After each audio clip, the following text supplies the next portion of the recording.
Boa tarde a todas, todos. Muito obrigada pela presença. Nós estamos iniciando, então, a primeira audiência pública de 2018 sobre o orçamento da UFABC. Digo primeira porque nós temos pelo menos mais 2 programadas no decorrer do ano, e faz bastante sentido chamar a atenção de vocês que nós temos essas 3 audiências públicas, pelo menos, programadas e hoje traduzidas numa resolução do Conselho Superior, do CONSUNE.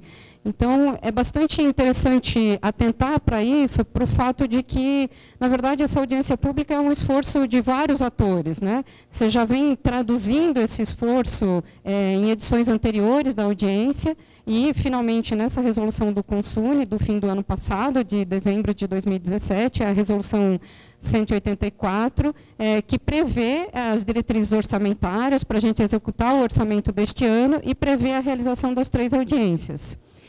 Oi, pessoal, tudo bem? Tudo bem? Bom, eu queria chamar a atenção, eu queria primeiro combinar com vocês as regras do jogo, por assim dizer.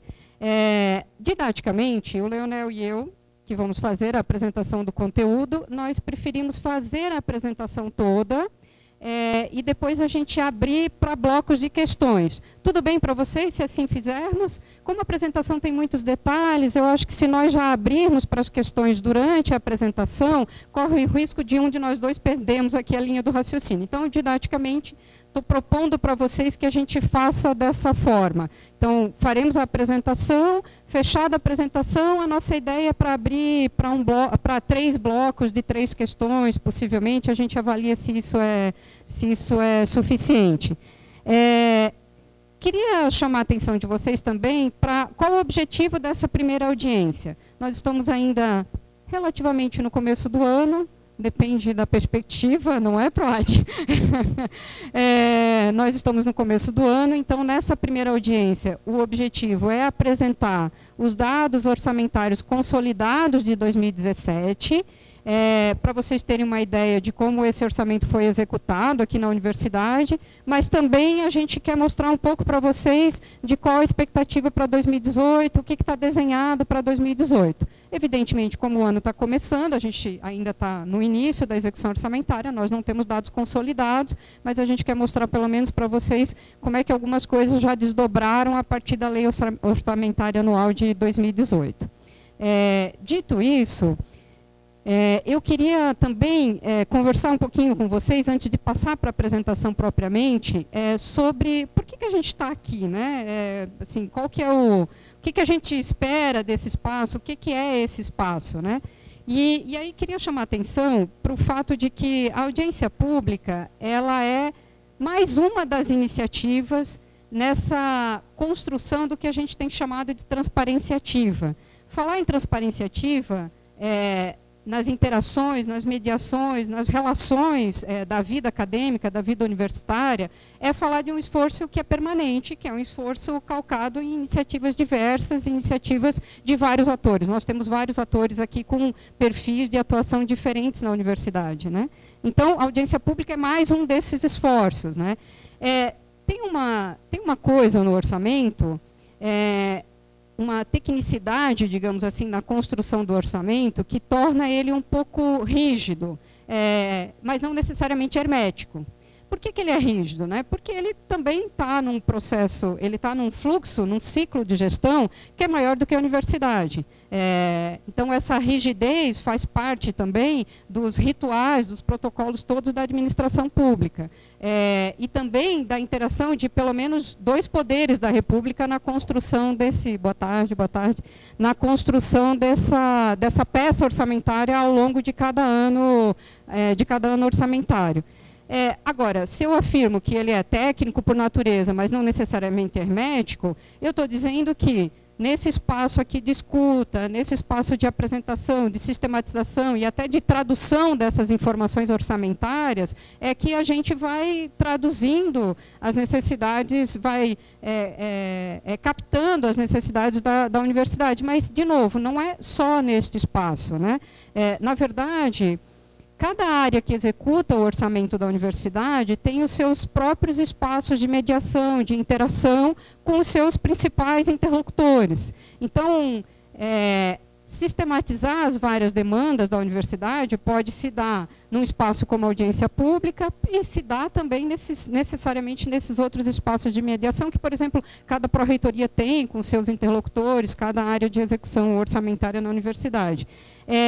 E a ideia é que, a partir desses vários espaços de interação, desses vários espaços de diálogo, a gente escute não só as necessidades mais urgentes, mais prementes, né, do funcionamento da universidade, mas a gente consiga também traduzir, a partir desses vários espaços de diálogo, o que cada um entende como o objetivo institucional, o objetivo mais estratégico da vida universitária, da vida acadêmica. Nesse sentido, um espaço como esse da audiência pública, ele também expressa o esforço de aproximar planejamento institucional de planejamento orçamentário e aproximar esses dois processos da construção maior do projeto institucional da universidade, do projeto de desenvolvimento institucional da universidade. Então, é importante que a gente consiga enxergar esse espaço aqui num fluxo maior. Nem para a gente ter em conta que esse espaço não é o único, quer dizer, você tem vários outros espaços onde esse diálogo pode acontecer, e também para entendê-lo nesse contexto mais amplo, para a gente perceber também como as coisas vão se conectando, né? Quer dizer, essa escuta que a gente desenvolve aqui na audiência, como é que ela se conecta nesse ciclo de gestão e de reflexão sobre o projeto de desenvolvimento institucional da universidade. Bom, feita esta introdução, vamos à apresentação propriamente. O Leonel e eu combinamos aqui um jogral. Eu acho que faltou uma coisa, eu me senti tão à vontade, porque eu reconheci a maior parte dos rostos, eu não fiz uma apresentação. Bom, eu sou a Mônica Schroeder, eu sou a pró-reitora de Planejamento e Desenvolvimento Institucional, o Leonel é meu adjunto, somos ambos economistas, um formado pela Unicamp e outro formado pela USP.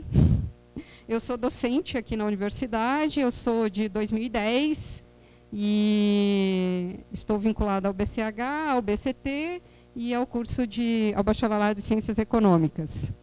Leonel quer falar um pouquinho da sua trajetória aqui. Entrei em 2009 na UFABC como economista, já fui da área de orçamento, já fui procurador educacional institucional ou pesquisador institucional, cuidar de censo, de reconhecimento de curso. Fui do orçamento de novo, agora estou como pró-reitor adjunto. Fiz mestrado aqui no Programa de Planejamento e Gestão do Território e sou doutorando também da UFABC. Atuação multifuncional. Bom, vamos lá. Pode abrir o outro...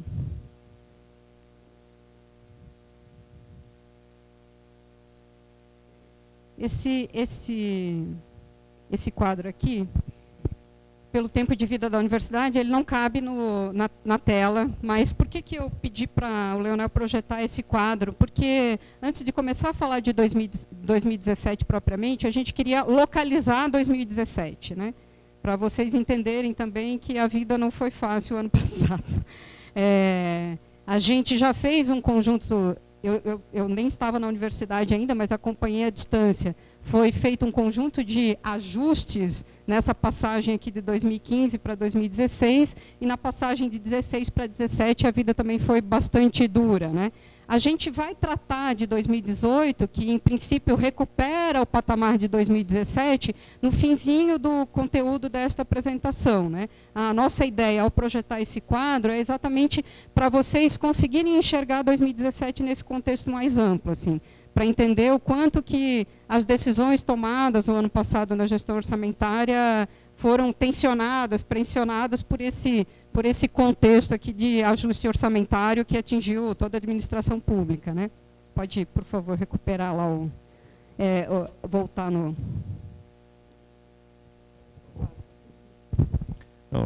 Já chama a atenção aqui, isso aqui são, não dá para ler, eu imagino daí, né? O verde mais escuro é o custeio, não, o contrário, o verde mais claro é o custeio, e nós, isso aqui, tudo valor corrente, tá? Nem tá com inflação aqui, você vê, 2017 nós tivemos 38.505.000. Em 2010 nós tivemos 40 milhões de custeio. Tá? É para ter uma noção, quer dizer, dobrou o número de alunos no período, mais que dobrou, área construída também, e a gente sobreviveu com um orçamento de 38 milhões. Não foi brincadeira. Chamar atenção para essa informação, porque isso aqui traduz também o tamanho que a universidade foi ganhando nesse meio tempo, né? Então, realmente, lidar com 2017 nas condições em que os dirigentes tiveram que lidar, e a comunidade universitária como um todo, não foi fácil. Saímos vivos e vitoriosos desse processo. Bom, vamos olhar para 2017 consolidado, né? Nós tivemos na lei orçamentária anual, em 2017, quase 38 milhões de custeio e 30 milhões de investimento. O limite recebido foi praticamente, no caso do custeio, foi o limite recebido do MEC, ou seja, a nossa autorização, né, em termos de crédito orçamentário, foi praticamente elas por elas. No caso do custeio, no caso do investimento, não houve recurso contingenciado. E aí aqui dá para ter uma ideia da proporção em relação do que foi liberado pelo MEC para a nossa execução e em relação ao que foi autorizado na lei orçamentária anual. O que é importante reter aqui desse quadro, né? Que do ponto de vista da execução orçamentária da universidade, ela fechou 100% no caso de custeio e no caso de investimento. Isso é fundamental, porque sinaliza para os anos futuros qual é a capacidade de gestão da universidade e qual é a necessidade da universidade, né? Então, esses percentuais são muito importantes do ponto de vista da nossa relação com os nossos interlocutores nos ministérios da área econômica e no MEC, para a gente conseguir definir o que serão os próximos anos. Então, esse esforço de execução orçamentária, ele é fundamental e, de novo, ele é de todos nós aqui, né? Vários de nós aqui são responsáveis por decisões que rebatem na gestão orçamentária. Bom, olhando para aqueles valores lá de custeio e investimento, eu vou abrir primeiro esse quadro aqui com as despesas um pouquinho mais detalhadas no que diz respeito ao nosso custeio. Então, aqui o total, os 37.704.000, né, o 100% de execução. As despesas, elas estão organizadas aqui em ordem decrescente de importância. E é importante sinalizar para esta ordem de importância, porque a gente vê claramente o esforço da política acadêmica, da política universitária, né, de garantir que aquele primeiro tipo de despesa que diz respeito à assistência estudantil, e aqui a gente está agregando nessa linha as bolsas, os auxílios, as bolsas de permanência, mas também as bolsas acadêmicas. Então, a gente está falando aqui do gasto social e do gasto acadêmico, digamos assim, né, nessa primeira linha. Então, aqui claramente traduz o esforço da gestão de manter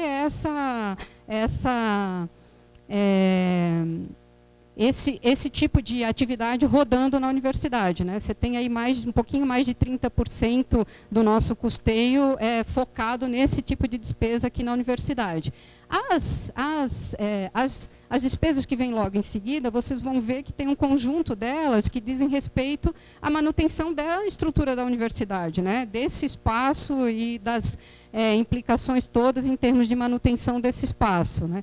Desde funcionamento, água, esgoto, energia elétrica, a questão da segurança e vigilância. Aqui na manutenção, você tem principalmente manutenção predial, então despesa com elevadores, despesa com jardinagem, um conjunto de despesas que não necessariamente estão abertas nessas outras, aqui como limpeza, cooperagem, obras, instalações e reformas. Aqui dentro dessa despesa, dessa linha transporte está o fretado, que de alguma forma, se eu olho para o tamanho do gasto com fretado, eu vou abrir essa tabela, a gente pode dialogar com aquela primeira linha lá da assistência estudantil. Então dá para fazer um paralelo do ponto de vista do esforço da gestão da universidade em garantir o funcionamento dessas atividades que garantem a permanência do aluno aqui na universidade, né? Bom, é isso. Então, temos aqui essa sequência de despesas. Eu queria exatamente chamar a atenção para vocês para esses pouco mais de 30% aí em relação à assistência estudantil. Você abre essa primeira? Aqui, o que a gente fez? Está abrindo aquela linha, para vocês terem uma ideia do que está composto naqueles 11 milhões, naqueles 30% em relação ao nosso custeio global. Deixa eu só fazer um comentário, eu estou vendo que alguns de vocês estão registrando, né?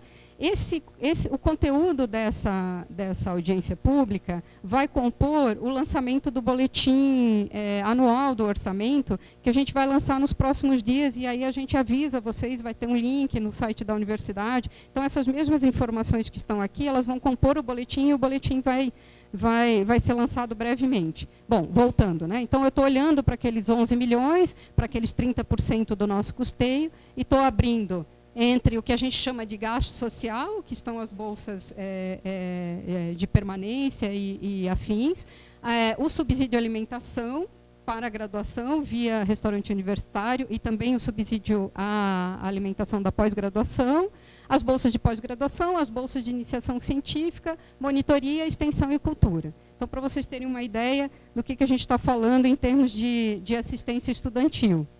Aqui, o gráfico ajuda a gente a visualizar, do ponto de vista percentual, onde está a maior parte desse gasto. Você abre o social, por favor. Então, vejam que eu ainda estou voltando ao quadro geral, eu ainda estou naquela primeira linha do que a gente está chamando de assistência estudantil. Então, eu estou abrindo essa linha do que a gente está chamando de gasto social. Então, eu tenho aí quatro tipos, né, de despesa: a bolsa permanência, a bolsa moradia, alimentação e creche. E a gente está falando aqui do recurso do PNAES, basicamente. E aí a bolsa permanência com uma presença bastante significativa no tamanho desse gasto. Volta. Fazer o caminho. Aí o restaurante universitário. Como eu estava já antecipando, a gente está falando do subsídio à alimentação dos alunos de graduação, e aí basicamente recursos PNAES, e também o subsídio do RU no caso dos alunos da pós-graduação. Então, a presença mais significativa, quase 90% desse gasto, com o subsídio aos alunos de graduação.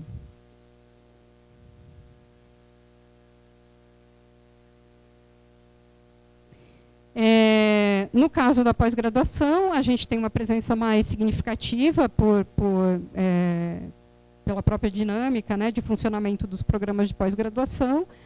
No mestrado, 60%, quase 61% desse tipo de despesa está com as bolsas de mestrado, e uma porcentagem próxima aí dos 40% com as bolsas de doutorado. No caso da iniciação científica, as bolsas PIC, PBIC, como que pronuncia, Sônia, a terceira sigla? PIBIC, PDPD. E foi até interessante nessa...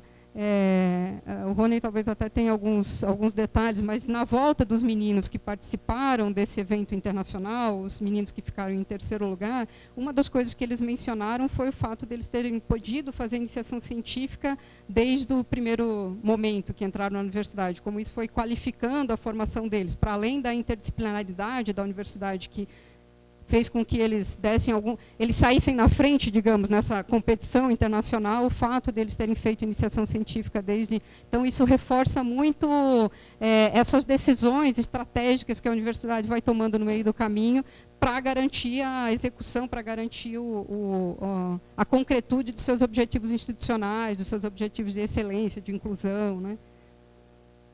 Pode voltar, Leonel, por favor.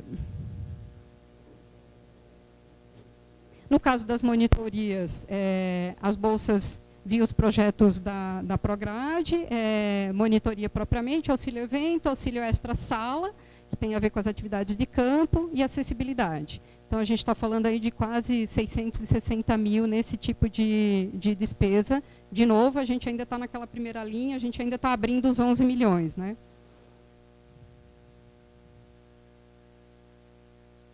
E aí, finalizando, a diversidade de apoios aí às iniciativas de extensão e cultura.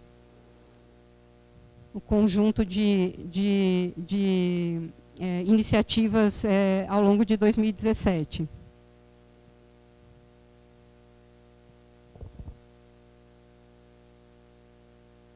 Bom, voltando para o quadro geral, a gente vai abrir rapidamente essa segunda linha, que é a segunda despesa mais importante, quando eu tenho,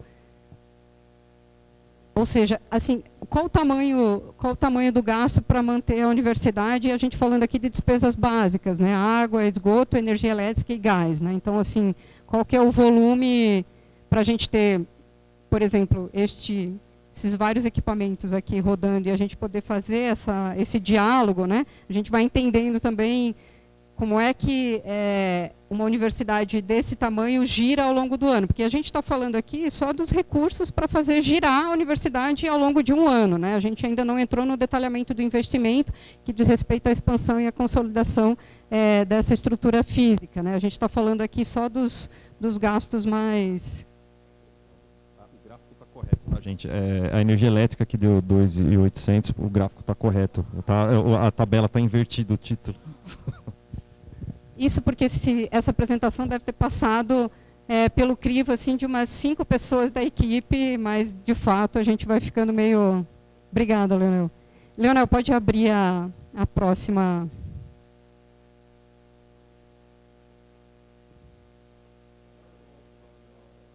Bom, lembrando que a gente está, de novo, abrindo aquele quadro geral do custeio, então estou chegando na terceira despesa, né, que impactou um pouco mais o nosso custeio, e aí chamar a atenção aqui para a linha transporte, eu acho que é chamar a atenção para o fretado.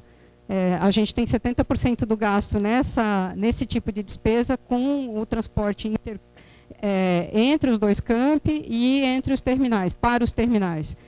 Aqui dialoga muito com o próprio projeto pedagógico da universidade, né? Se a forma como a universidade foi pensada para funcionar aqui na região do ABC, a forma como o projeto pedagógico foi montado, de você permitir uma mobilidade acadêmica para os alunos, passa por manter uma mobilidade de fato material, para esse aluno poder, não só o aluno, mas os professores, os docentes que usam também o fretado entre os dois campi, né? Eu sou uma das que usa o fretado me movimentando para os terminais e entre os dois campi. Então, mostrar a importância dessa despesa, de novo, conversa com aquela primeira linha lá dos 11 milhões de assistência estudantil e conversa muito diretamente com as especificidades, com a inovação que o projeto pedagógico carrega. Você tem que materializar essa inovação que o projeto pedagógico significa, você tem que conseguir traduzir ela, dar materialidade para ela. E a gente está dando materialidade nesses diversos valores que nós estamos abrindo aqui para mostrar para vocês, né?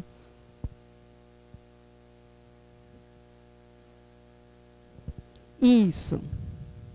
Aí aqui, por que a gente... Essas demais despesas são pequenas despesas, entre aspas, que não caberia abrir em várias linhas, a gente agrega a linha demais despesas, e aí está abrindo aqui para vocês entenderem do que a gente está falando, né? O peso maior ainda é de áreas e passagens nacionais, levando em conta que de 2015 para 2016 foi aqui onde assim, aqui nesse tipo de despesa na universidade o ajuste foi bastante importante, foi bastante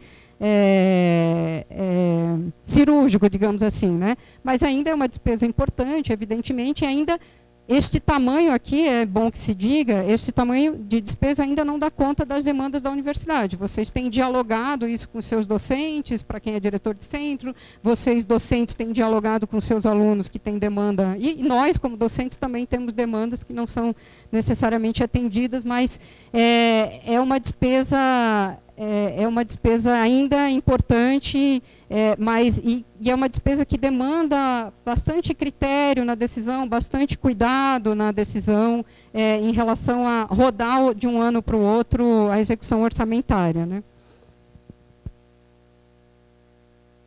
Bom, feita essa apresentação sobre o custeio da universidade, com esse detalhamento que a gente se propôs a fazer aqui, a gente queria também apresentar o que foi o investimento em 2017. Se vocês sentirem necessidade, a gente volta um pouquinho lá naquele primeiro slide com o histórico orçamentário, para vocês enxergarem o investimento, ou a gente pode seguir direto e apresentar o que foi 2017, pode ser? Pode ser.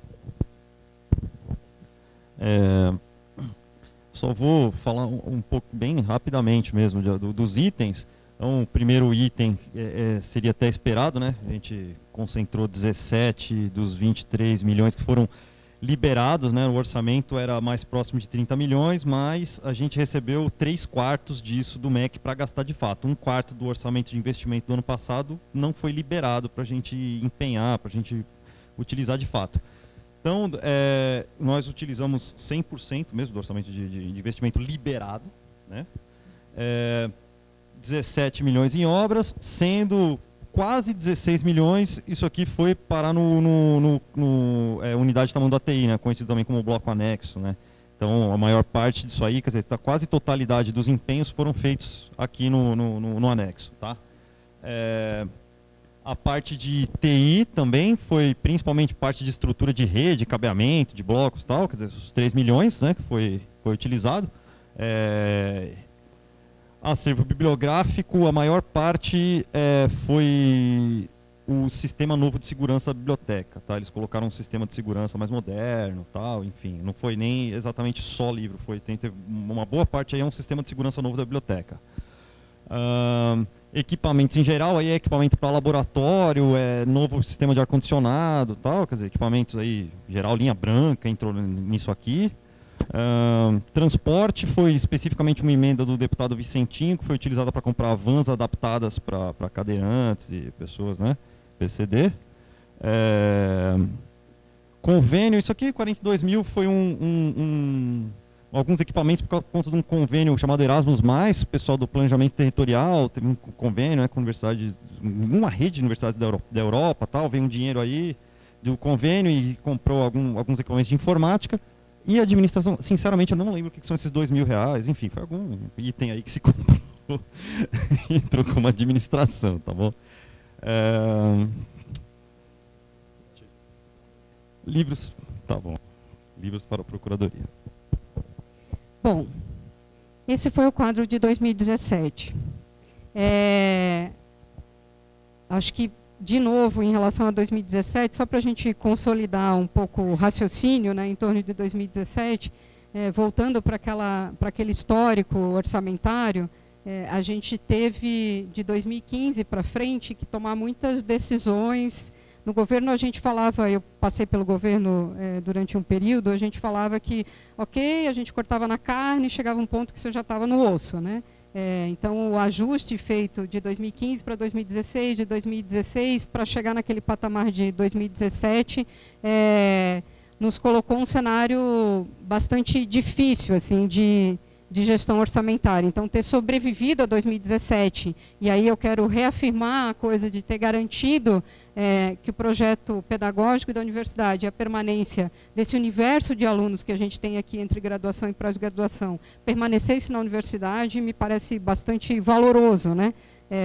Então, apesar desse cenário de corte orçamentário, de ajuste, de instabilidade, a gente conseguiu continuar traduzindo o que é o FBC nessa execução orçamentária. Então, acho importante ressaltar isso, acho importante ressaltar o esforço das pessoas todas que estiveram envolvidas com as decisões que garantiram esse retrato da execução orçamentária de 2017. Bom, falando de 2018, né, o que a gente tem para 2018? A gente tem, digamos, um cenário um pouquinho mais interessante do que foi 2017, a gente conversa, digamos, com o que foi 2016, mas eu vou retomar a fala do Leonel lá no comecinho, quando a gente estava apresentando o histórico da execução orçamentária. Hoje, em relação a 2012, por exemplo, a gente tem o dobro de área construída e o dobro em termos de alunos. Se a gente for olhar para 2010, então, que foi um outro momento interessante da gestão da condição orçamentária da universidade, a gente quase quadriplica esses números, né? Então, assim, não é um cenário confortável. Estamos um pouco menos tensionados, um pouco menos pressionados, mas não é um cenário ainda plenamente confortável, né? Então, a gente tem, em termos de custeio, para este ano, quase 50 milhões, sendo que, se eu for abrir a gente abriu aqui em 2 tipos de despesa, o custeio tesouro e o custeio da fonte 250. A gente vai voltar aqui na fonte 250, mas eu vou primeiro fazer essa fala um pouco mais geral, né? No custeio tesouro, chamar a atenção para o PNAES, que está mantido os patamares semelhantes a anos anteriores, um pouco mais de 7 milhões, o que conversa diretamente com aquelas bolsas da assistência estudantil, né? Especialmente as que dizem respeito à assistência social. E no caso do investimento é onde a gente tem uma queda abrupta. Aqui a gente tem um cenário bastante complexo, né, porque a gente tem bastante coisa em andamento, não só do ponto de vista das obras, mas do ponto de vista das várias outras iniciativas da universidade que dialogam com seus objetivos institucionais. Aqui, nesse cenário do orçamento, o que o MEC fez no fim do ano passado foi distribuir uma parte do valor que eles receberam de investimento para todas as instituições de ensino superior. Todas receberam mais ou menos o mesmo valor, e aí a gente está falando aqui de um valor que seria de manutenção, digamos assim, dos equipamentos e da infraestrutura da universidade.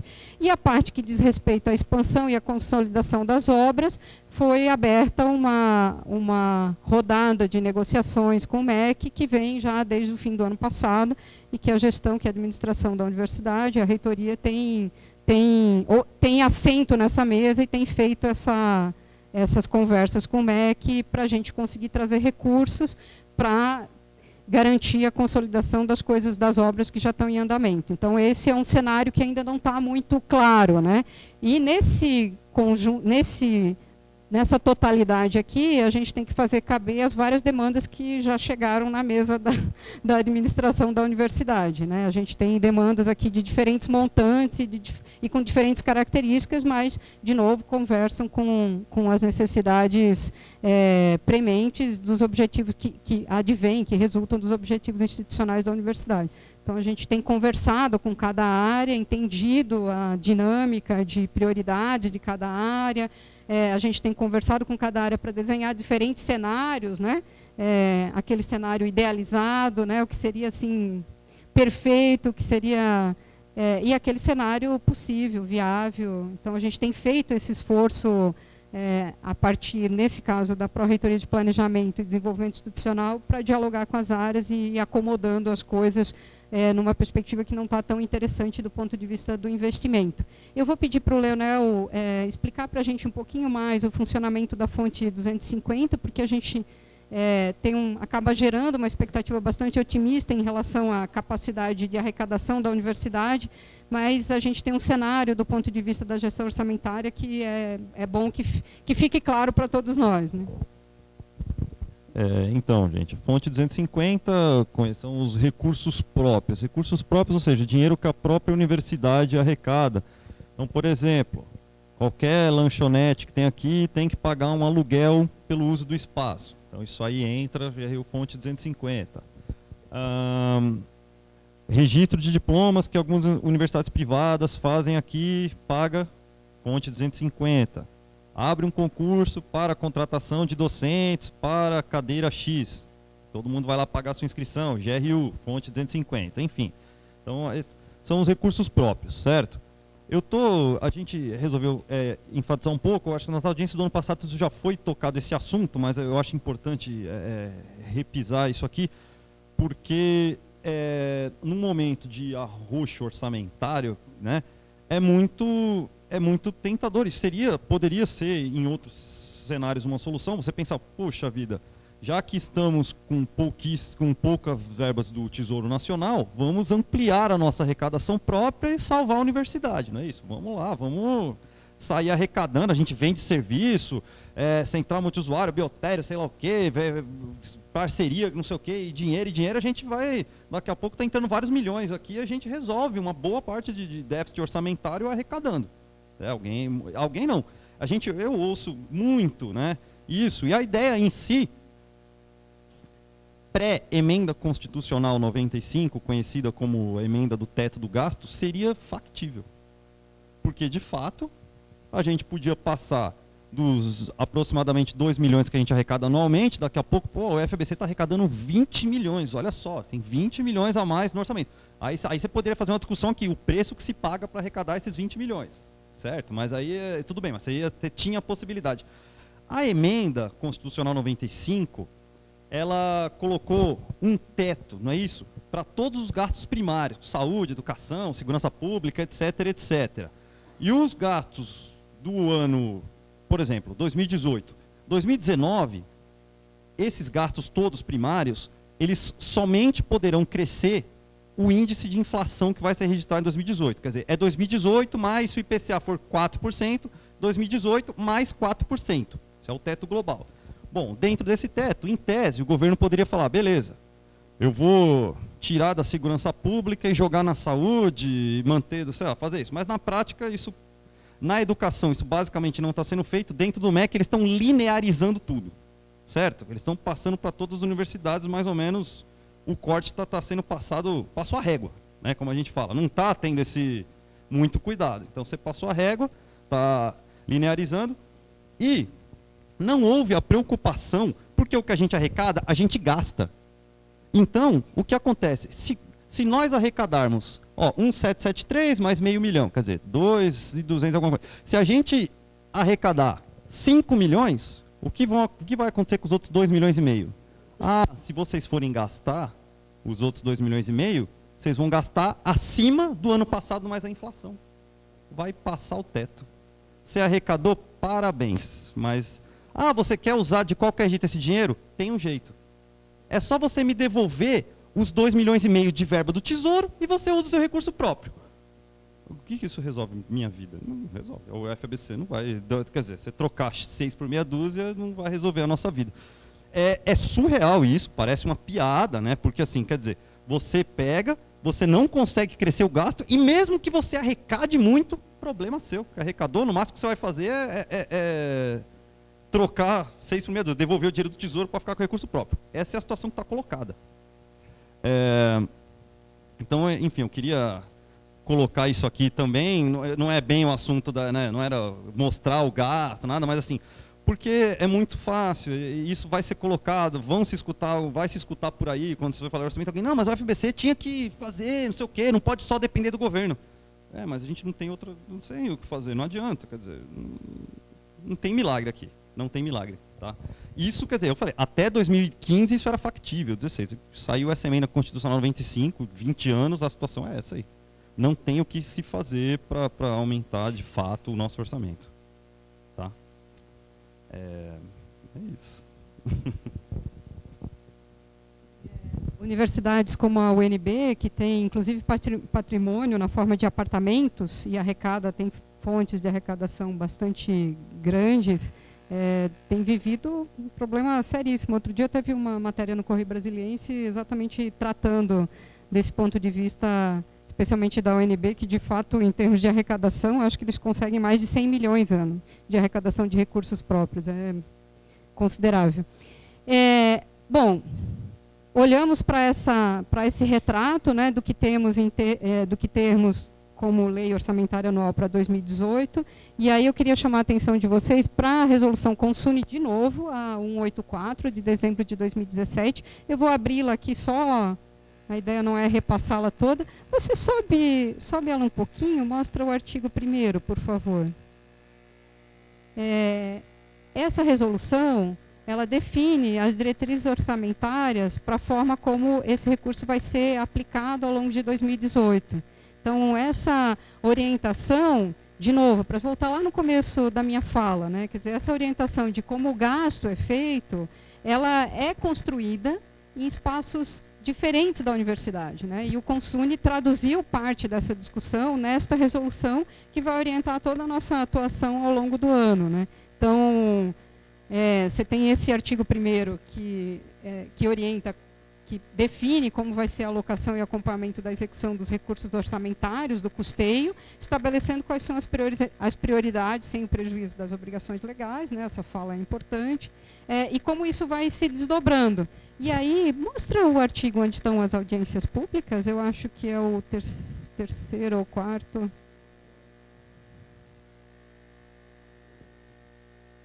o 5º, na verdade.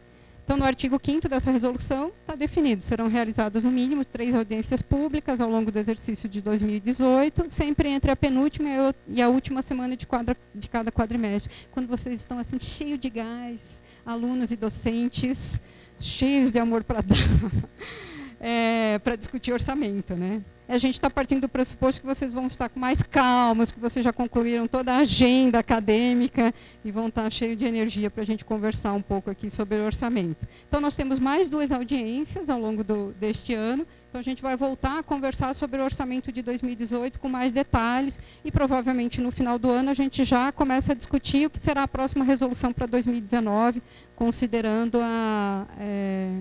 o contexto orçamentário ao longo do ano. A gente vai ter, provavelmente, algumas variáveis diferentes do que tivemos no final de 2017. Queria chamar a atenção para vocês também de uma outra coisa, antes de passar para o retrato do que está sendo o orçamento 2018 agora, neste começo de maio, para dizer que a gente já está discutindo o orçamento 2019. Né? Então, seguindo o ciclo de gestão, a gente já está conversando sobre o orçamento 2019, e então já tem vários espaços desses que estão sendo os espaços que eu mencionei de mediação, de diálogo, de interação na vida acadêmica, que já estão começando a conversar sobre o que vai ser o ano que vem em termos de manifestação das demandas da universidade. Né? Você volta lá para o PowerPoint, por favor. E aí finaliza. Opa! E aí, finalizando, vamos lá. Vocês lembram dos valores? A gente teve, na LOA 2018, 49 milhões de custeio, quase 5 de investimento. O que é esse quadro aqui? Esse quadro diz respeito ao que o MEC liberou para a gente até agora. Então, no caso do custeio, o MEC liberou 60%. O que significa dizer que o MEC liberou? O MEC disse, vocês têm autorização para gastar até 60% do que está previsto na lei orçamentária de 2018.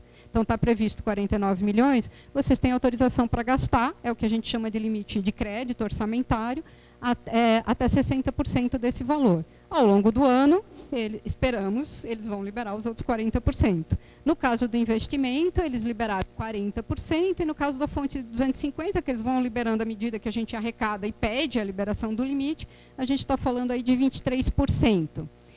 Do ponto de vista da execução, então, a gente tem aqui, no caso do custeio, quase 60%, então, dos 60% que eles liberaram, que eles nos autorizaram a empenhar, que eles nos autorizaram a converter em despesa, a gente já conseguiu executar pouco mais de 60%, e no caso da fonte 250, quase 50%. No caso do investimento, dadas as condições, dado o tamanho da demanda e o tamanho da fonte, onde essas demandas todas vão beber, a gente não executou nada ainda, porque tem feito um diálogo bastante criterioso com cada área demandante. Então, por isso, esse 0% aí de execução, né? Aqui, do ponto de vista da execução do custeio, desses pouco mais de 60%, a gente está falando de bolsa, está falando de serviços continuados, desde segurança, portaria, recepção, energia, água. Enfim, a gente está falando aqui de um fluxo um pouco contínuo de determinadas despesas que mantêm a universidade funcionando. Então, esse é o retrato de 2018 até agora, né? O custeio com essa execução e o investimento, conforme eu expliquei para vocês, ainda nessa dinâmica de conversa com todas as áreas para a gente conseguir fazer caber as demandas todas aí no pouco recurso que temos, né? É isto. A ideia agora, feita essa apresentação, é a gente abrir para as perguntas que vocês eventualmente tenham para esta dupla aqui de dirigentes. Então, agradeço a atenção de vocês até agora, e já temos um inscrito. Vou pedir a ajuda da Jennifer com o microfone. Está funcionando? Tá.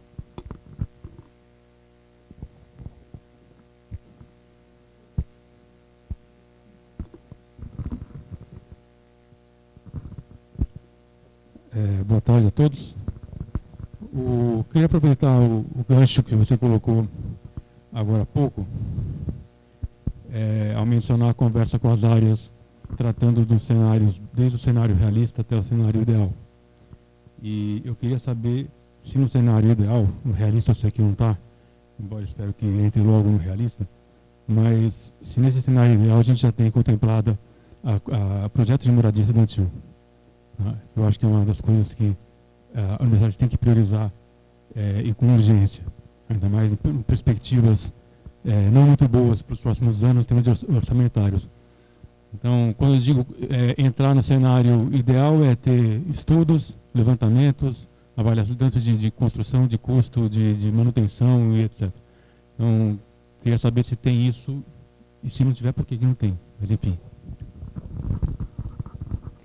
Eu vou tomar a liberdade de já pedir a contribuição de um dos dirigentes aqui na plateia, que tem lidado mais de perto com essa questão, para te responder. Boa tarde, eu sou Acácio, pró-reitor da PROAP. Nós estamos agora começando essa gestão e entre os pontos trazidos na CEPAF, que é a nossa comissão de políticas afirmativas, esse ainda não apareceu, a questão da residência estudantil. Nós temos feito uma discussão a partir da verba PNAES, aliás, todas as federais têm discutido isso, a garantia que nós temos, considerando que a verba PNAES ela é decreto, ela não é lei, então o risco muito grande que nós estamos passando de perdermos também aquilo que aparece ali, que é de 7 milhões e pouco, não é? Então, a questão não foi discutida, nós temos discutido outras questões que seguem ao lado dessa, como, por exemplo, a continuidade do RU, o que significaria perder essa verba, mas, aproveitando o que você traz aqui, eu acho que sim, que é importante, na próxima reunião, já pautarmos isso também, considerando que está no projeto de construção da universidade, mas nós não temos essa discussão no momento.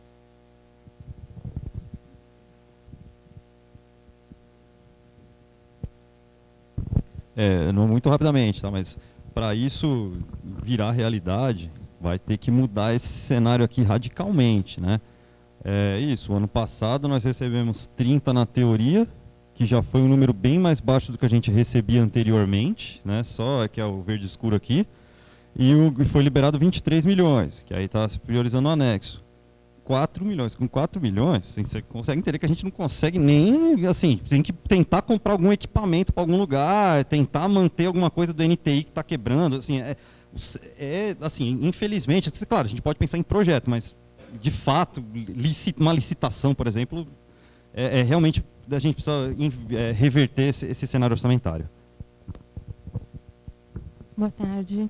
Eu fiquei com uma dúvida com relação à origem da verba da assistência estudantil, que vocês colocam que ficou em torno de 11 milhões, certo? Uhum. Mas que a verba PNAES foi por volta de 7 milhões. Então, a diferença desses 7 milhões para 11 milhões foi verba de custeio geral da universidade, ou ali entra também verba externa de agência de fomento ou alguma outra verba externa? Essa diferença de 4 milhões, de 7 para 11 milhões. Nós estamos falando aqui, como a gente agrega nessa linha assistência estudantil, a verba PNAES e mais as bolsas de pós-graduação, mais as bolsas de iniciação científica, monitoria, extensão e cultura, a gente está falando do custeio geral da universidade. No caso da pós-graduação, totaliza uma parte da... Está em restaurante universitário. De fato, essas duas primeiras linhas, social mais restaurante universitário, se vocês fizerem a soma, vai bater aí o que a gente recebeu é o PNAES, tá? Então, restaurante universitário com social vai dar os 7 e pouco aí, que as outras bolsas, porque a verba PNAES é uma verba realmente para assistência socioeconômica, o limite de 1,5 salário mínimo per capita, que inclusive os editais estão colocando o edital bem abaixo, tal, porque se fosse atender todo mundo com um salário mínimo e meio, a gente ia no mínimo triplicar ou quadruplicar o número de bolsas e teria que ter uma verba muito maior.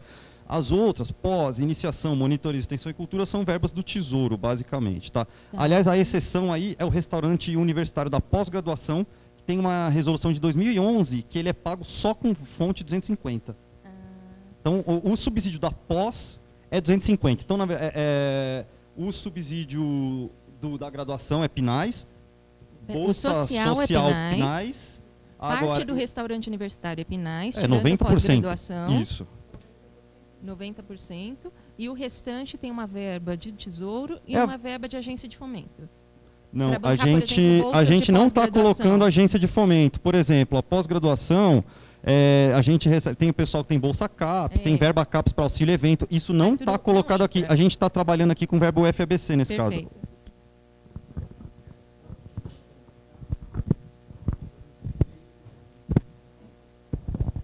As bolsas da pós-graduação da CAPES é em torno de 6 milhões e 200, que não conta aí. Perfeito. Ou seja, voltando à pergunta, quando a gente fala de recurso tesouro, a gente está falando do custeio da universidade, que aí recupera um pouco aquela fala, na verdade repetida aqui mais de uma vez, de que diz respeito também a que tipo de decisão que você toma em relação a esse custeio, né? Para além da participação das agências de fomento no funcionamento da pós-graduação da universidade, né? Então, também, como é que essa distribuição é feita, como isso é definido internamente. Né? Mais alguma...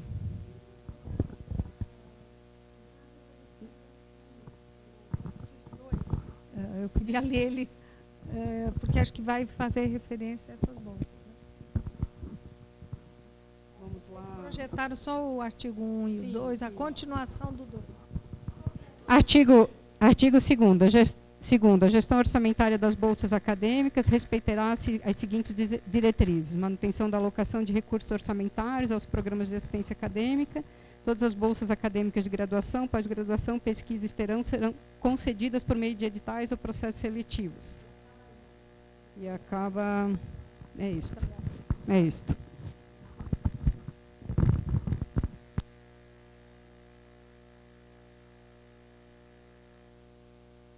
Mais alguma pergunta?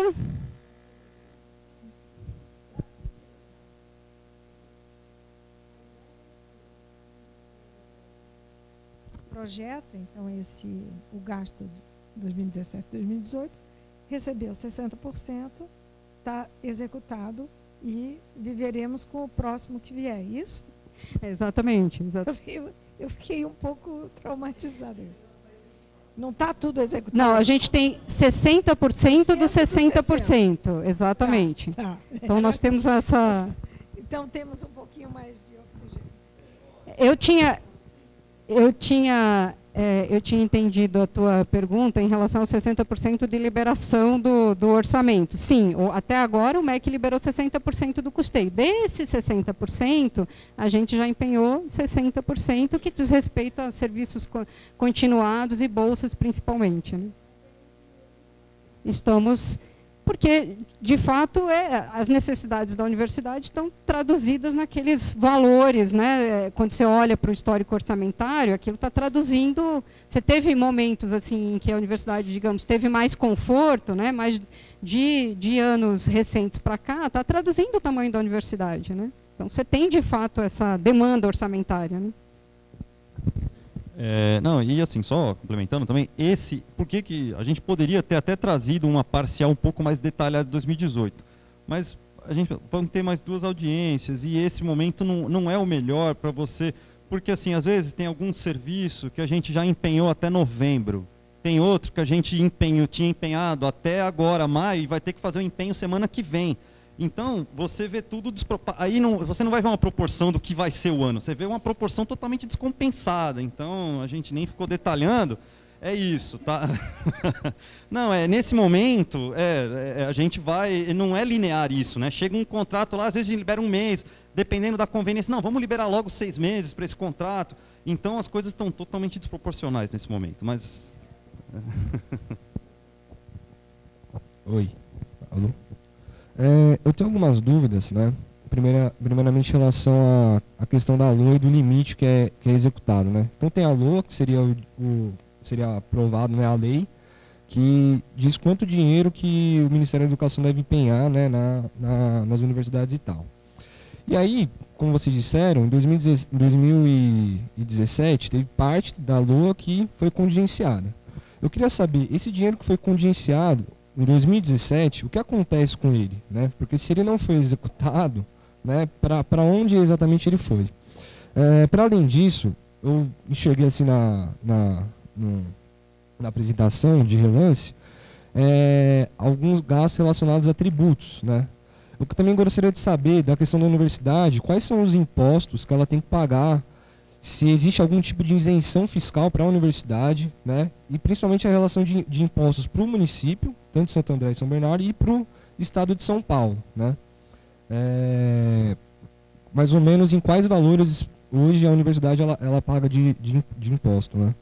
E como foi dito no começo da apresentação, a gente tem níveis de custeio, investimento de 2010 e 2012 que se assemelham com os níveis de hoje. Só que a situação é completamente diferente porque a universidade cresceu muito, né? Eu queria ouvir mais de vocês um pouco mais detalhadamente o que implicou, né, esse crescimento da universidade e o mesmo nível de orçamento, de custeio, né? E hoje, mais ou menos, pelo que vocês veem, qual seria o nível ideal que deveria ter de verba de custeio para manter a universidade no patamar de crescimento que ela tem hoje, né? É isso.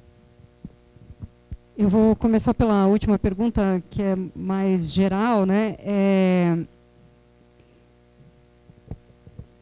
Assim, eu primeiro chamar a atenção para o fato de que a universidade ela planeja o seu crescimento, ela planeja a sua expansão num dado contexto com algumas variáveis. Essas metas de crescimento, essas metas de expansão, inclusive, estão traduzidas no Plano de Desenvolvimento Institucional da Universidade, que foi pensado lá em 2013, com contexto fiscal, com contexto orçamentário completamente diferente, né? Então, você tinha um cenário que permitia, que fazia caber essa expansão da universidade, essa ambição da universidade, né, de crescer em termos de estrutura e de número de alunos, que hoje não cabe mais, só que você não faz esse ajuste tão rapidamente. Quando você toma uma decisão desse porte, em termos de expansão da infraestrutura da universidade e do número de alunos, você bota vários processos em movimento, né? E aí você não tem como puxar um freio de arrumação de uma hora para outra. Então, você vai rebolando, digamos assim, para fazer caber no que o governo federal tem disponibilizado para a universidade alguma coisa que já está em movimento. Então, do ponto de vista do custeio, de 2015, de 15 para 16 especialmente, mas também de 16 para 17, vários serviços continuados foram reajustados, desde limpeza, segurança, a questão de diárias e passagens, para falar de outro tipo de despesa, né? Então, você vai ajustando no custeio algumas despesas que você não pode abrir mão completamente, mas você traz para um patamar, digamos assim, um mínimo para fazer a universidade funcionar, né? Do ponto de vista do investimento, você já tem vários processos em andamento, né? Você tem prédios sendo erguidos, você tem licitações que foram feitas, empresas que foram contratadas. Então, você tem que estar o tempo todo negociando com esse cenário de ajuste fiscal, que, enfim, não é um processo trivial, né? A gente andou fazendo algumas simulações. Eu acho que se a gente fosse levar em conta aquelas simulações que a gente fez, se a gente fosse levar em conta o crescimento do número de alunos, a gente está falando de um custeio ao redor de 100 milhões, né? 85.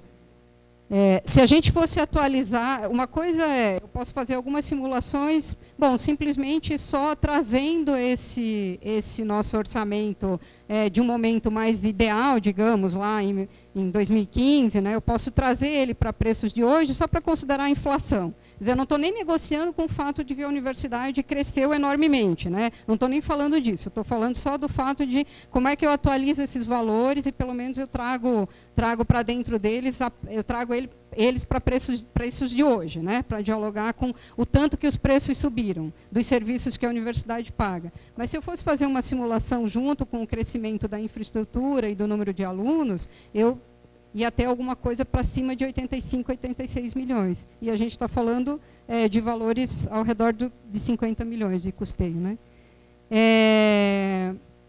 Sobre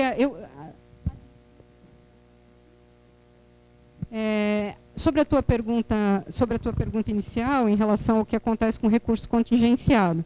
Bom, os ministérios da área econômica do governo, eles vão manejando os limites orçamentários ao longo do ano, conversando com a arrecadação do governo federal, porque quando a lei orçamentária é pensada no ano anterior, então a gente hoje, 2018, está pensando a LOA 2019, eu tenho um cenário de arrecadação do governo federal.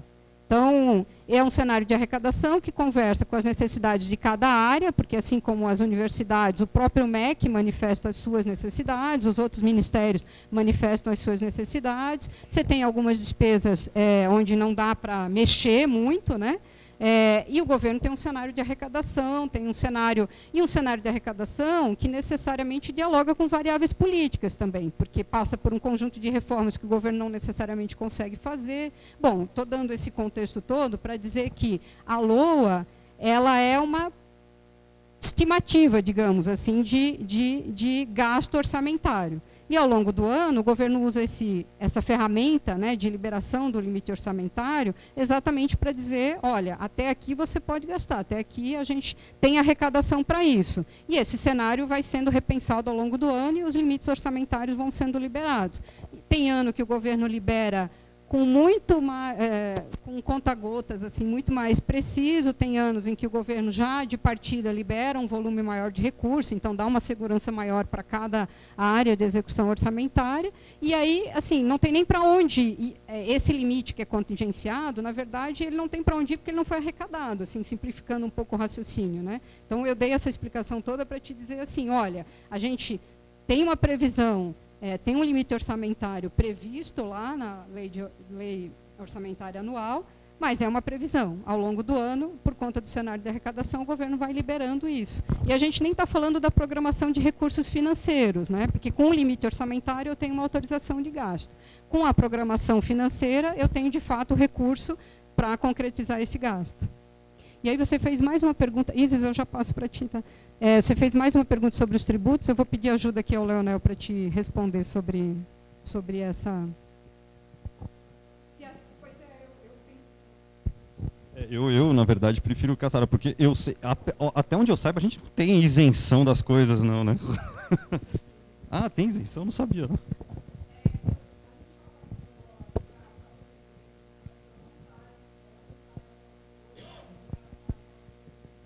Só esclarecendo, a universidade, por ser um órgão federal, tem sim isenção de tributação. Tem alguns impostos que a gente acaba recolhendo. Tem alguns impostos que a gente recolhe e paga para a prefeitura ou para o estado em nome das empresas que prestam serviços para a gente ou que fornecem materiais.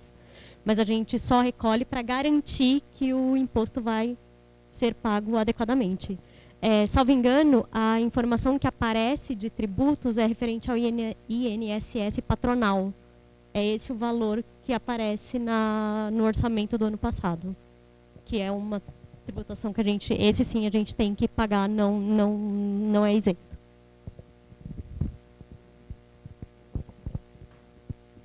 E aí, no caso desse INSS, a gente está falando de professor visitante, porque aí a gente não está falando do regime especial previdenciário dos servidores públicos, né? Porque aí o professor visitante ele é contratado como seletista, é isso, né? Então você tem o INSS, a contrapartida em termos de arrecadação da universidade. Só queria complementar um pouquinho a questão do contingenciamento, que assim, só complementar que não necessariamente o governo arrecadou e ele vai te liberar esse limite orçamentário para você gastar. Porque às vezes o governo pode resolver falar, não, eu vou aumentar a minha meta de superávit primário, eu quero arrecadar mais do que eu vou gastar. Sabe aquela quando fazia os acordos com o FMI uns tempos atrás, não, você tem um compromisso de ter um superávit de tanto por cento do PIB. Então você pode resolver mesmo com a arrecadação boa, não, mas eu quero aumentar minhas reservas. Então você vai para o caixa do tesouro, simplesmente. Não vou passar para gastar, ninguém vai gastar, vai ficar comigo o dinheiro. Ou às vezes o governo, mesmo sem ter uma arrecadação suficiente, fala, não, eu vou aumentar, vou ter um déficit primário, eu vou aumentar a minha dívida, vou aumentar o meu nível de endividamento e vou repassar, o pessoal vai gastar, porque eu acho que é mais importante, depois eu rolo essa dívida, mas agora a gente vai gastar. Então isso também, quer dizer, a tendência, é o que a Mônica falou, é o correto, mas assim, às vezes, dependendo se o governo um pouco mais conservador ou menos, ele pode abrir, deixar aumentar o nível de endividamento ou não, mesmo arrecadando, não repassar o dinheiro e segurar, é isso. Toda a discussão sobre uma agenda desenvolvimentista ou menos desenvolvimentista passa um pouco por essa forma de manejar o orçamento, né, do governo federal. Isis, está com você. Tá ligado? Tá funcionando, né? Tá. Boa tarde, gente. Eu sou estudante. Na verdade, a minha dúvida é mais referente à questão da permanência estudantil. O Leonel comentou que nos últimos editais a gente reduziu a renda per capita mínima, máxima, na verdade, para requerer a bolsa. Se eu não me engano, no penúltimo edital foi 60% de um salário mínimo. Isso gerou uma discussão na época que, justamente por ser 60% de um salário mínimo, a gente não tinha uma projeção do número de fato de estudantes que se enquadravam dentro do programa do PNAES, dentro, né, que era um salário mínimo e meio de renda per capita para o estudante poder se inscrever no processo de edital de bolsas. Isso fez com que, de fato, no final, a gente, acho que foi 100% das bolsas que foram solicitadas foram concedidas e a gente não tinha uma lista de espera. Por que eu estou falando isso? Porque a professora disse que existe algumas projeções sobre qual seria o valor de custeio que a gente precisaria para a universidade. E eu queria saber se dentro dessa projeção, se já foi feito ou se pretende fazer uma projeção também do número de estudantes, proporcional ao número de estudantes que nós temos hoje, que precisariam de bolsa socioeconômica, qual é o valor real que a gente precisaria ter de bolsa de programa para pagar a bolsa socioeconômica, para garantir que os estudantes nessa situação poderiam ser contemplados, se existe essa previsão. Porque me parece que quando a gente trabalha com o número real do que a gente precisa para fazer a universidade funcionar, a gente tem inclusive mais subsídio para fazer a discussão dentro da universidade de qual é o destino do dinheiro, né? Até porque ali na resolução do Consune fica bem evidente que o compromisso da universidade com as bolsas socioeconômicas e várias outras bolsas já concedidas no período de sua vigência. Então, acho que era mais ou menos isso que eu queria falar. De fato, Isis, a gente está falando de pelo menos garantir nessa relação já estabelecida com um grupo de alunos, né, que essa relação seja mantida. A gente, de fato, não está falando em expansão de bolsa, está falando, pelo menos, em manutenção de bolsa, dado esse cenário fiscal. Agora, você colocou várias questões interessantes. Eu te confesso que eu não estou apropriada delas. Eu não sei se a PROAP gostaria de responder, mas, de toda forma, as questões que você coloca, eu acho que do ponto de vista da responsabilidade da ProPlad, propriamente, né, a gente pode até combinar um pouco esse jogo de pensar um pouco nesses números, apoiar vocês na elaboração desses números.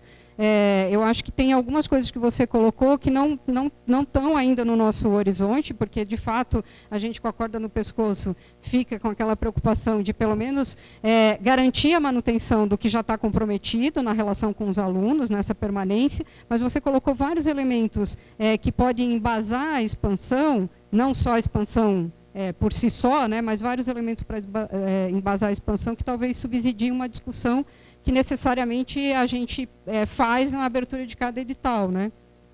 Eu vou passar aqui para a Cássio e depois eu devolvo para ti. Obrigado. Essa é uma preocupação nossa também, né? Nós temos um modelo adotado aqui e o nosso questionamento é se o modelo adotado é o melhor. Então, nós iniciamos uma conversa interna com a nossa seção de bolsas, mas também estamos observando outros modelos. Por exemplo, a Unifesp utiliza um modelo que é com diferentes recortes socioeconômicos, então a bolsa não é necessariamente no mesmo valor para todas para todas as alunas, para todos os alunos. Então nós temos alguns recebendo 780 e outros recebendo 180. Nós adotamos um modelo aqui que eu diria que é relativamente simplista, né? Nós precisamos problematizar um pouco mais isso, né? E com uma preocupação que é da permanência, mas também com uma preocupação outra que é do egresso, né? Nós precisamos começar, através do Observatório de Políticas Afirmativas aqui dentro, averiguar o impacto que tem essas bolsas na permanência, mas também para depois projetar a discente, o discente, quando ele se torna ou quando ela se torna egressa, né? Hoje mesmo nós tivemos uma reunião logo cedo com a Propes, né, com a professora Sônia que está aqui, para pensar um outro uso da verba PNAES, por exemplo, no campo da pesquisa, porque essas alunas e esses alunos que têm o perfil PNAES, muitas vezes não conseguem ter a bolsa pesquisa no formato que ela foi pensada no CR, às vezes ele não consegue, muitas vezes, né? Então, se utilizarmos essa verba de uma outra maneira, isso terá um impacto na permanência também, né? Nós sabemos que R$400 é muito pouco, considerando aquilo que significa a vida da estudante do estudante aqui dentro. Então, nós começamos a problematizar isso, e a ideia é que, através do Observatório de Políticas Afirmativas, que é uma ideia do professor Dácio, que nós já começamos a colocar em prática, nós vamos ter outros dados que não apenas os quantitativos, né? Nós precisamos traduzir os quantitativos em qualitativos, para que as ações sejam um pouquinho mais eficazes. Então, às vezes, nós temos dados bastante interessantes sobre as discentes, sobre os discentes, mas esses dados não tornam possíveis ações porque eles precisariam ser mais qualitativos, né? Então, nós temos observado isso com bastante cuidado. Agora mesmo nós estávamos aqui pensando em que o auxílio creche é um auxílio de R$150, não é? Ele poderia, nós temos sim liberdade para pensá-lo. E é claro que pensá-lo já também pensando no que será 2018, né? Então, nós estamos trabalhando hoje com duas agendas, que é, 2019, que é 2018, mas também já com 2019, porque algumas mudanças não serão mais possíveis agora, né? Tem essa que é urgente, que nós conseguimos fazer sim, mas tem uma outra agenda que é para 2019, o orçamento de 2019, como é que ele precisa ser melhor pensado, considerando essas questões trazidas por você. Isis, a gente vive... Eu vou fazer uma fala mais geral em relação a alguns elementos que o Acácio trouxe. Eu acho que a gente vive um momento bem interessante na universidade, porque eu acho que a gente chegou num ponto em que, bom, a universidade está estabelecida. Então, eu acho que os esforços que fizemos até agora, assim, era para garantir o enraizamento de algumas ações afirmativas do ponto de vista da universidade, nessa relação com o seu aluno, e agora eu acho que é o momento de aperfeiçoar, é o momento de aprofundar o entendimento sobre o impacto que essas ações têm na relação do aluno com o espaço da universidade, né? Então, bem interessante assim, essas questões que você coloca para a gente abrir essas possibilidades de reflexão, né? De fato, 2018 você já está com a regra do jogo mais ou menos dada, né? Mas para 2019 a gente tem um espaço de traduzir mais dessa inovação que a universidade representa e quer continuar representando, né? Eu faço essa fala mais de fundo, assim, que não responde diretamente à questão que você coloca, mas acabei me sentindo estimulada assim, pela tua provocação, no que diz respeito a essa capacidade de reflexão que tem que ser permanente da nossa parte, né? Da nossa, especialmente dirigentes, que temos esse mandato e essa responsabilidade, mas nessas formas de interação com os vários atores da comunidade universitária. Então, sobre essa coisa do qual o número de alunos, a gente não tem algo pronto. Seria possível a gente fazer alguma estimativa a partir do perfil do aluno, com das declarações de renda? Aquilo, a autodeclaração, ali não dá para, não vai ser um número que depois isso precisaria ser comprovado com verificações de fato de renda, mas dá para a gente estimar a porcentagem de alunos que tem renda per capita aí, aproximadamente até um salário mínimo e meio. O que eu consigo te falar de concreto é que eu lembro, 2016, quando houve o corte nas bolsas, foram 400 bolsas, né, cortadas permanência, nem sei se teve corte na moradia e tal. Teve, né? Então, e porque eu fiz uma conta aqui, eu vi que ia dar um pouco mais. A gente percebeu que a economia que a gente fez, porque a gente complementava o PNAES em aproximadamente 3,5 milhões. Tá? Até 2015, vai. Quer dizer, era o PNAES mais 3,5 milhões, quer dizer, vamos chutar hoje aí, por 4, 5 milhões, quer dizer, além dos 7.300, a gente precisaria, só pensando básico de bolsa, assim, eu acho que por baixo, 4,5, 5 milhões, tá? Esse número, menos que isso não é. Mas a gente precisaria fazer um estudo, tudo isso e tal. E é justamente isso, né? Quer dizer, o que fez a gente ter aquele corte em 2016 foi, a gente até então, o nosso orçamento era um pouco mais próximo do ideal, a gente conseguia complementar, tá, o PNAES deu isso, mas precisa de muito mais que isso para a permanência dos estudantes, que condições socioeconômicas desfavoráveis.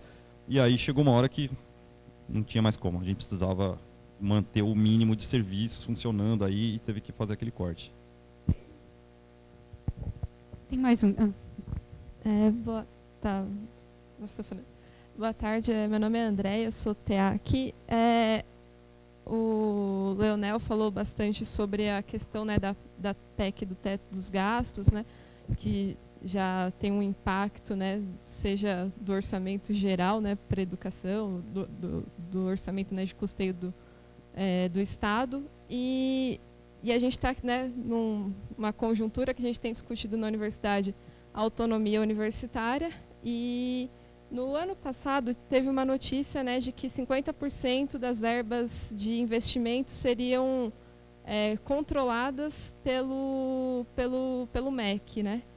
Eu vi aqui pelos números, né, a verba de investimento já é bastante reduzida, né, de 5 milhões, que não é possível fazer nenhuma obra, né, apenas alguma reposição de alguma coisa como uma manutenção, equipamentos e tal. E que foi liberado até agora o limite de 40%. Então, dá para se ter uma ideia se essa medida de o governo federal ficar controlando a verba de investimento, liberando caso a caso, está sendo empregadas, tem aqui não dá para ter um histórico muito certo, né? Falar dos outros anos, como foi liberado a verba de investimento, mas se tem essa perspectiva aqui ou também em outras universidades que vocês têm contato? Sim, o MEC abriu as negociações. Bom, a gente está falando de um patamar, eu acho que de uns 600 milhões para o MEC de investimento. Então, desses 600 milhões, eles distribuíram de forma igualitária entre as mais de 60 universidades, metade disso, e a outra metade, de fato, eles estão negociando com cada universidade. E aí passa por universidades, passa principalmente pela discussão em torno da consolidação das obras já em andamento. Então, cada universidade tem ido com seus projetos, com as suas demandas. Essa demanda ela já foi apresentada em outro momento para o MEC, e eles vêm negociando, detalhando, especificando, pedindo mais informações, né? Eles também estão com um cenário que, se eles forem fazer uma distribuição de novo igualitária desses valores, também provavelmente não farão nem cócega nas demandas todas que as universidades têm. Então, eles têm lidado com algum tipo de critério, né, algum tipo de critério de priorização para dialogar com as universidades. Claramente, você tem um conjunto de universidades que expandiram nos últimos, ou foram constituídas, ou tomaram por decisão expandir seus campi para num processo de interiorização, né, de universidades mais antigas. Então, com certeza, essas universidades têm alguma priorização, digamos, nessa conversa, nesse debate com o MEC, né? De fato, a gente vem com um conjunto de reuniões desde o final do ano passado até este ponto, negociando essa verba de investimento. Não temos ainda um cenário claro em relação a isso. Acho que respondo a tua pergunta. Você quer fazer algum complemento? É isto, pessoal.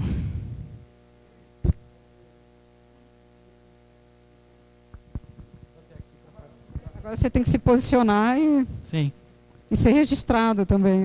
Até estou tentando entrar em quadro aqui. Eu entendo até como um dos objetivos dessas audiências mapear um pouco a evolução da nossa precarização, talvez dado o contexto pós-PEC teto dos gastos, entre outros.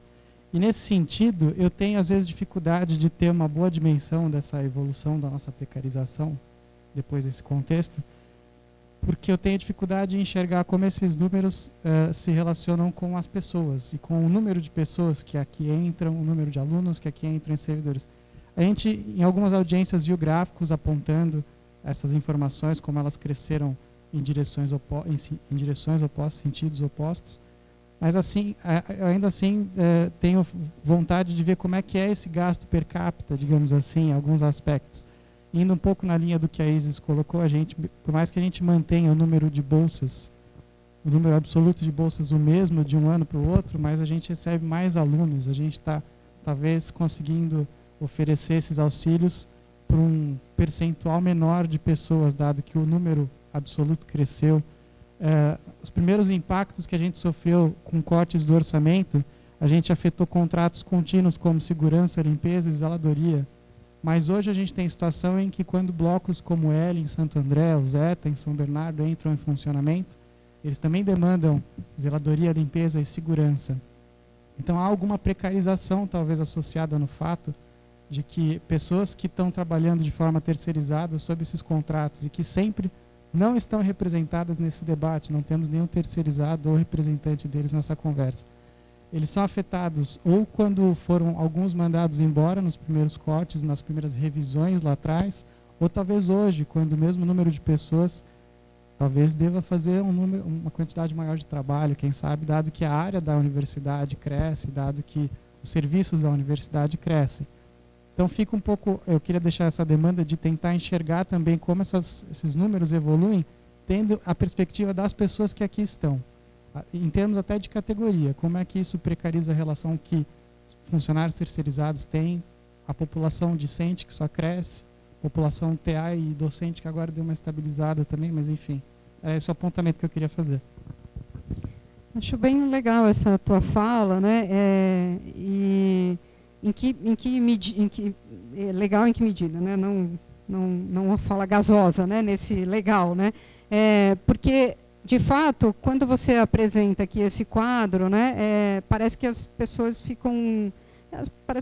desaparecem, né? O esforço das pessoas todos em fazer esse negócio rodar, funcionar nas condições de arroxo, de ajuste que a gente viveu nos últimos tempos, parece que esse esforço fica um pouco diluído quando você totaliza aqui o conjunto de despesas da universidade, como foi a execução ao redor dos últimos anos. Eu acho que tem um conjunto de decisões que foram tomadas ao longo do tempo, né, estou falando de um período recente, de fato de você fazer essa calibragem, esse ajuste para cima de algumas despesas onde você tinha um mínimo de governabilidade, né?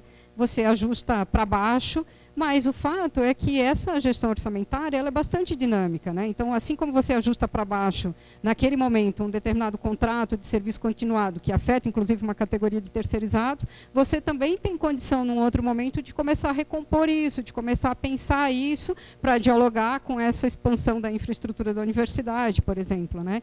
Então, essa é uma dinâmica que a gente consegue dar um mínimo de celeridade, né? Se eu não consigo fazer o mesmo tipo de freio de arrumação num contrato, por exemplo, com uma empreiteira, que diz respeito a uma obra, que diz respeito a recursos de investimento, nos serviços continuados eu consigo ter um pouquinho mais de calibragem para ir dialogando com o contexto orçamentário, mas também com as demandas da universidade, né? Então, possivelmente, a gente tem algumas novidades assim mais para frente para poder conversar com esse, em parte, com esse pleito que você está colocando. Só que, enfim, você está indo muito mais longe, né? Você está chamando a nossa atenção aqui para aspectos muito mais subjetivos, digamos assim, do que simplesmente eu ajustar para baixo ou para cima um contrato e conseguir oferecer determinadas condições de trabalho, né? Eu entendi a tua fala que só colocar essa informação do ponto de vista da gestão, assim, né? De como eu consigo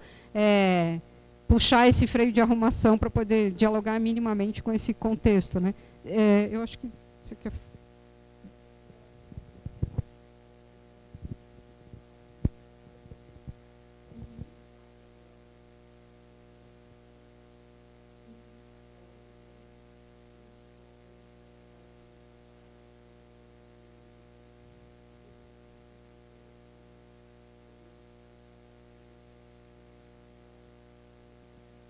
Então, com relação, por exemplo, à questão de necessidade de bolsa socioeconômica, seria um caso que a gente, né, que aí encaixa bem com a questão colocada pela Isis. Eu acho que é isso, a gente vê o número de alunos continua crescendo, não cresce mais, já cresceu muito mais, né, porque foi a última vez que se expandiu vagas, foi de 2011 para 2012, desde então está estabilizado e as pessoas começam, mesmo aquelas pessoas que demoram 8, 9 anos para terminar e vão se formando, e aí uma hora a coisa tá assim, a pós ainda está crescendo, mas de fato a graduação está começando a querer estabilizar. Eu acho que cresce um pouco, mas não vai, a não ser que se em algum momento se amplie o número de vagas, mas não sei se a coisa vai, assim, o número absoluto de alunos de graduação, não sei se nos próximos anos vai crescer tanto. Um pouco vai, mas, enfim, está chegando perto daquele momento de estabilizar. Eu ia colocar uma questão, Sara, se eu falar alguma besteira muito grande, por favor, tá? Da questão humana de terceirizado que você colocou, assim, só para, na prática, não é que os terceirizados estão trabalhando mais, porque no fim, assim, a limpeza, que era o banheiro limpo 3 vezes, fica limpo 1 vez por dia. Então, assim, essa precarização não é tanto em cima, não é que você vai botar o segurança, agora você faz 10 rondas, fazia 5, vai lá, e não, a universidade ficou simplesmente mais vulnerável. É isso, não é que a gente botou os caras e vai, lomba, vai. Então é isso, só para deixar, quer dizer, até por questão de legislação trabalhista, que ainda estão tentando terminar disso, mas enfim, é isso, a gente, a precarização não é fazendo as pessoas trabalharem mais, quer complementar alguma coisa?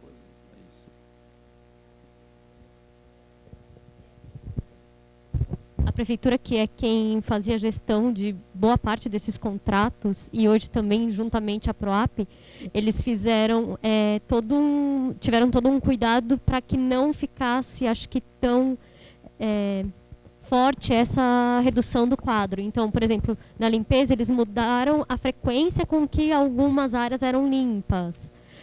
Alguns contratos foram substituídos, por exemplo, tirou-se posto de vigilante, porque era permitido substituir alguns por postos de recepcionista ou de portaria, que tem um custo menor. Então, foram utilizadas algumas ferramentas que tomam esse cuidado. Realmente, alguns contratos foram bem reduzidos, mas não é que hoje a equipe que ficou está sendo tratada de forma desumana, não é isso.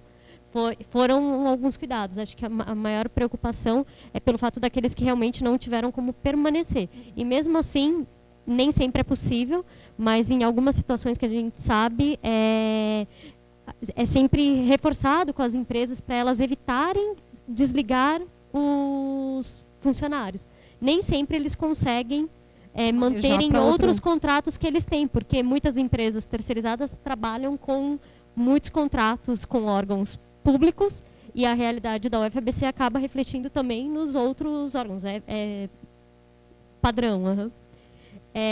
E inclusive a gente tenta sempre que possível o reaproveitamento. Tem casos de funcionários terceirizados que seriam dispensados de um contrato, mas tinha um outro contrato que estava sendo majorado e aí foi aproveitado, tinha as qualificações necessárias e foi aproveitado.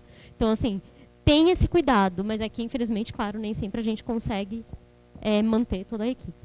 Ou seja, a gestão, quando a gente fala em ajuste dos contratos, essa gestão ela é múltipla, né? São várias ferramentas.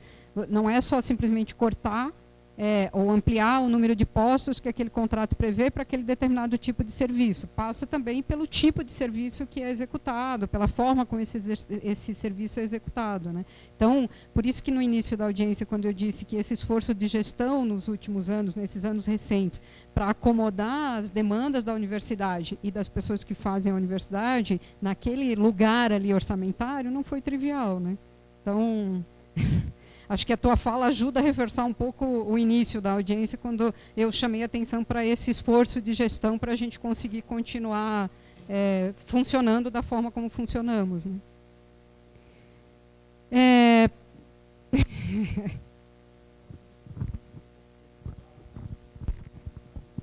Faça. Eu já estava ensaiando. Boa tarde, muito obrigada. Não, é só para aproveitar a fala da GU para propor, a gente vai ter mais 2 audiências esse ano. Sim. Então, que nas próximas 2 audiências, a apresentação fosse pensada como foi feita agora, com o complemento da preocupação dele. Eventualmente, para a gente poder ler com mais facilidade a questão das pessoas, condições de estudo, de trabalho e ao nível da precarização e tudo mais. Talvez seja necessário fazer uma parte da apresentação só por essa pró-reitoria, em outra envolver outras, mas enfim, já pensar nas próximas audiências com essa perspectiva colocada por ele. Sugestão registrada. Rapidinho só também, dialogando com os dois, porque ele falou exatamente sobre esses índices, né, que vai tentando relacionar o número de alunos, o número de pessoas com o orçamento, né. Eu já vi, né, já estudei alguns desses índices. Tem índices que, tipo, é o orçamento da universidade dividido pelo número de alunos e o número de mês no ano, né. Então seria mais ou menos quanto é gasto por mês com os alunos, né. Então seria um índice que seria bacana de comparar com outras universidades e fazer uma análise temporal. Outros índices são a relação aluno-professor, né? Então, quantos alunos tem para cada docente na universidade, que também ajuda a analisar também aspectos de qualidade de ensino, né? E também aspecto se tem uma proporção boa quando você compara com as outras universidades federais. Então, tem alguns índices que já existem que seria bacana de ser trabalhado, como ele falou na próxima audiência. Acho que aí primeiro, depois.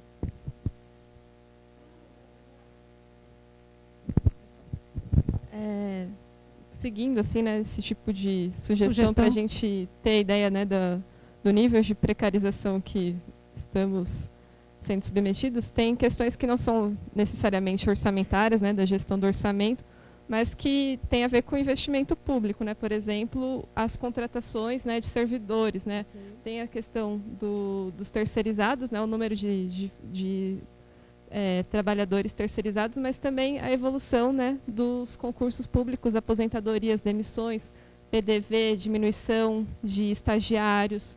Então, tem várias questões que não necessariamente estão na gestão orçamentária, estagiários está, né, mas que tem a ver com o pessoal, né, e que a gente pode enxergar qual o nível de precarização, né, qual a diminuição, né, na qualidade do trabalho que a gente está como servidores e os discentes, né, enquanto alunos aqui da universidade que têm um serviço prejudicado à comunidade acadêmica.